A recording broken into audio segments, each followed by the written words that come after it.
Assalamualaikum warahmatullahi wabarakatuh.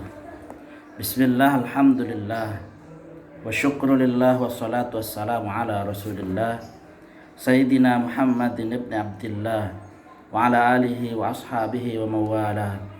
Wa la hawla wa la quwata illa billah. Subhanaka la ilma lana illa ma'allamtana innaka antal alimul hakim. Rabbi shrah li sadri wa yassir li amri wahlul 'uqdatam min lisani yafqahu qawli, amma ba'd. Saudara seiman rahimakumullah, alhamdulillahirabbil alamin. Mari kita sejenak memenuhi hati kita ini dengan rasa syukur kehadrat Allah Subhanahu wa taala. Betapa Allah Subhanahu wa taala masih menyampaikan usia kita ini pada Ramadan yang mulia ini. Disehatkannya kita, diberinya kita kekuatan, kesempatan untuk terus beribadah kepadanya, sekaligus juga menebar manfaat untuk sesama. Amin. Salawatullah wassalamuhu, semoga salawat dan salam Allah tetap atas nabinya, nabi kita semua, Nabi Muhammad sallallahu alaihi wasallam, beserta para keluarga, sahabat dan pengikutnya yang setia sampai akhir zaman. Semoga kita semua mendapat syafaatnya nanti di yaumil qiyamah. Amin ya rabbal alamin.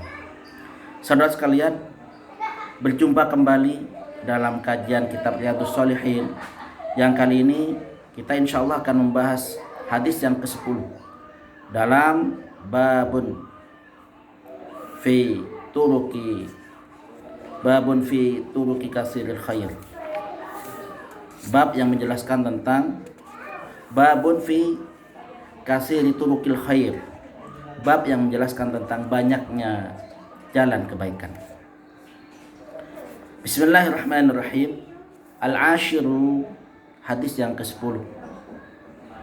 Anhu, dari Abu Hurairah radhiyallahu anhu, anna Rasulullah sallallahu alaihi wasallam qala, bahwasanya Rasulullah sallallahu beliau bersabda, bainama rajulun yamshi bi tariqin, tatkala seseorang laki-laki dia berjalan di sebuah jalan, ishtadda alaihil atash, maka dia merasa sangat haus, fawajada bi'ran, maka dia mendapati sebuah sumur, fanazala fiha fasyariba, maka dia turun ke dalamnya, maka kemudian dia minum. Summa kharaja, kemudian dia keluar dari sumur itu. Faidha kalbun yalhasu, tiba-tiba dia mendapati seekor anjing yang menjulurkan lidahnya. Ya'kulus sara minal atash, anjing ini memakan tanah karena saking hausnya. Faqala rajulu, maka berkata laki-laki ini, laqad balagha hadzal kalbu, sungguh telah sampai kepada anjing ini, minal atashi, dari rasa haus, mislul ladzi kana qad balagha minni, seperti yang telah sampai kepadaku rasa haus itu tadi. Fanazalal bi'ra, maka laki-laki itu kemudian turun lagi ke sumur itu. Famala khuffahu, maka dia memenuhi sepatunya ma'an, dengan air. Summa amsakahu bifihi, kemudian dia menahannya dengan mulutnya atau menggigitnya. Hatta raqiya, sampai dia naik. Fasaqal kalba, maka dia memberi minum anjing tersebut. Fasyakarallahu, maka Allah berterima kasih lahu kepadanya. Faghfaralah, maka Allah lalu mengampuninya. Qalu, para sahabat yang mendengar ini lalu bertanya, ya Rasulullah, wahai utusan Allah, innalana fil bahaimi ajrun, apakah bagi kami ini ada pahala dalam hal mengasihi binatang? Faqala, bersabda Rasulullah sallallahu alaihi wasallam, fi kulli kabidin ratbatin ajrun, dalam setiap hati yang basah ada pahalanya. Atau dengan kata lain, dalam setiap hati yang ada kasih sayang ada pahalanya. Muttafaqun alaih. Hadis ini diriwayatkan oleh Imam Al-Bukhari dan Imam Muslim, disepakati kesahihannya. Saudara sekalian, saudara seiman rahimakumullah, Dalam hadis ini kita banyak mendapatkan pelajaran penting. Betapa yang pertama, pentingnya kita memiliki sifat kasih sayang kepada sesama makhluk Allah SWT, meskipun terhadap binatang sekalipun.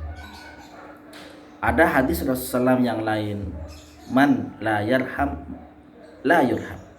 Barang siapa yang tidak memiliki sifat kasih sayang, tidak menyayangi kepada sesama, maka Allah tidak akan menyayangi.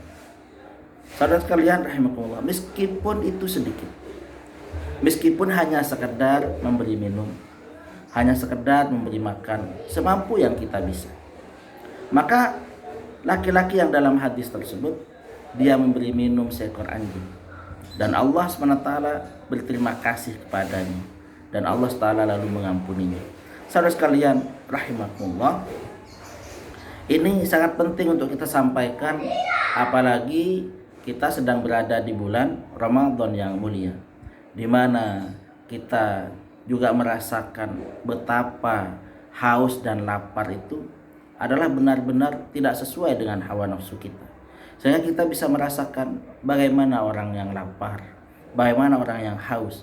Sehingga diharapkan dengan ini kita menjadi peduli kepada orang-orang yang fakir miskin, di mana mereka juga sering kali merasakan lapar dan haus tanpa ada kepastian, tanpa ada jaminan kapan mereka akan makan, kapan mereka akan minum. Maka inilah yang terjadi kepada laki-laki dalam hadis tersebut, di mana dia tadi pernah merasakan yang namanya haus ketika dia keluar dari sumur ketemu dengan seekor anjing yang kehausan. Dia ingat haus itu nggak enak, maka dia kemudian turun lagi ke sumur itu. Dia copot sepatunya, dia penuhi dengan air, maka dia kemudian naik lagi dengan menggigit sepatu itu. Kemudian dia bisa memberikan minum kepada seekor anjing itu. Dan Rasulullah SAW ketika menjawab pertanyaan para sahabat, apakah kami juga ada pahala ketika kami mengasihi binatang? Maka Rasulullah menjawab, fi kulli kabidin ratbatin ajrun. Maka di setiap hati yang basah itu ada pahala. Fi kulli kabidin ratbatin ajrun, ada pahalanya. Oleh karena itu Allah SWT dalam ayat Al-Quran berfirman, "Faman ya'mal mithqala dzarratin khairan yarah." Kebaikan sekecil apapun, maka akan ada balasannya, dia akan melihat balasannya nanti dari Allah SWT. Saudara sekalian rahimakumullah, oleh karena itu jangan pernah kita meremehkan kebaikan meskipun kepada seekor binatang sekalipun, apalagi kepada sesama manusia. Bahkan Rasulullah SAW pernah menyampaikan kepada kita semua bahwa ada seorang wanita yang disiksa di neraka. Gara-garanya dia mengurung seekor kucing sampai kucing tersebut mati. Kenapa? Karena tidak makan. Jadi kezaliman ini perlu kita jauhi bersama, meskipun terhadap seekor binatang, apalagi kepada sesama manusia. Saudara sekalian rahimakumullah, dan Allah SWT dengan segala keluasan rahmatnya akan memberikan rahmatnya kepada orang-orang yang memiliki belas kasihan kepada sesama. Dan kita perlu ingat bahwa di antara ciri orang munafik adalah dia memiliki rasa ketegaan yang luar biasa kepada orang lain. Idza khasama fajar. Ketika dia bermusuhan, maka dia akan melampaui batas, bisa sampai membunuh kepada orang lain. Jadi ini termasuk tanda kemunafikan. Maka hati-hatilah kita dalam hal kita ini bersikap kepada orang lain, kepada makhluk hidup, meskipun kepada binatang. Kezaliman akan ada balasannya, kebaikan juga ada balasannya, meskipun sedikit. Semoga bermanfaat. Wa akhiran, ihdinas siratal mustaqim, hadanal majma'in. Wassalamualaikum warahmatullahi wabarakatuh.